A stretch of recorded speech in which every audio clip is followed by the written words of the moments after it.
taxes, and rental property. Part 3. Renting out 2 or more properties, subletting, and other common scenarios. Hi Sam, congrats on renting out your first property. Thank you, Ali. We couldn't have done it without you. Renting out 2 or more properties. I'm thinking of renting out my second condo. Is tax filing going to be the same for the second property? That's right, Sam. As you may be aware, rental income received from the letting or subletting of a property is taxable on a net basis, after deducting allowable expenses.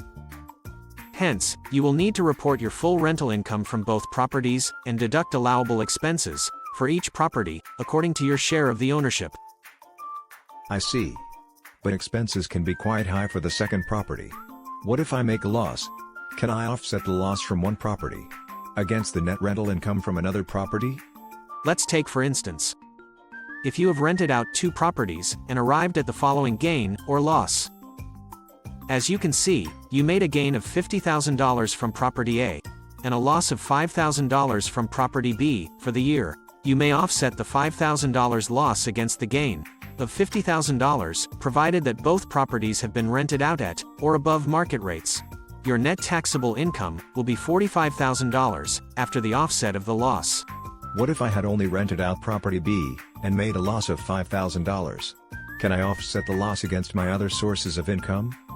No, Sam, losses from renting out your property cannot be used to offset against any other income types, such as employment income. Noted. Subletting of property. Hey wait, is that Raju? Hey guys, I heard that you are talking about rental income? If I sublet a spare room, will I be taxed? Yes, the rental earnings will be taxable, and must be reported when you file your income tax return.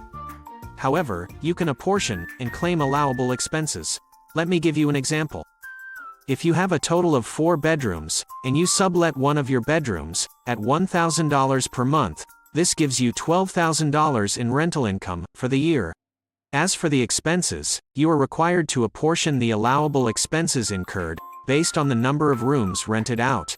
Let's first sum up your allowable expenses incurred for the property during the year, which includes electricity bills, property tax, conservancy charges and fire insurance. Assuming they add up to $6,000, we will apportion the expenses based on 4 rooms, which is $6,000 divided by 4.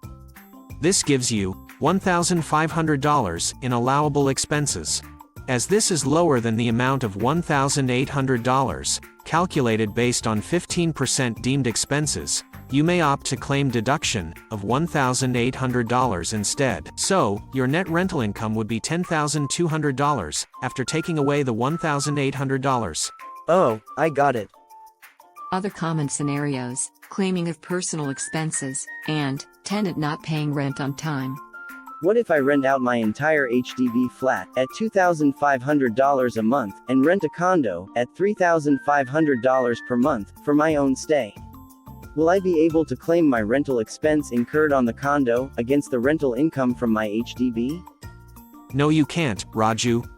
Since the rental you paid for the condo is a personal expense, it cannot be deducted from your rental earnings from your HDB. Personal expenses are non-deductible. I see. Thank you, Ali. You are welcome. Is there anything we can help you with? Well, my tenant has not been paying rent on time. Do I still need to file the outstanding rental income owed by my tenant? Yes, you will still need to report them as income. The full rental income that has been accrued and is due to you has to be reported. Understand. So if my tenant still owes me 2 months in rent as at the end of the year, and only pays me a few months later, I will still need to declare the full rent amount when I e-file my tax return in March next year? Yes, that's right. Since the rental income has been accrued and is due to you, you will still need to report your legal entitlement of the rental income for the year in your income tax return.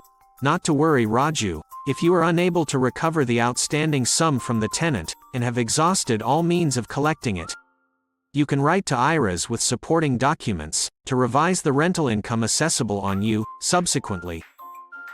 That's great. Thank you for the tip, Ali.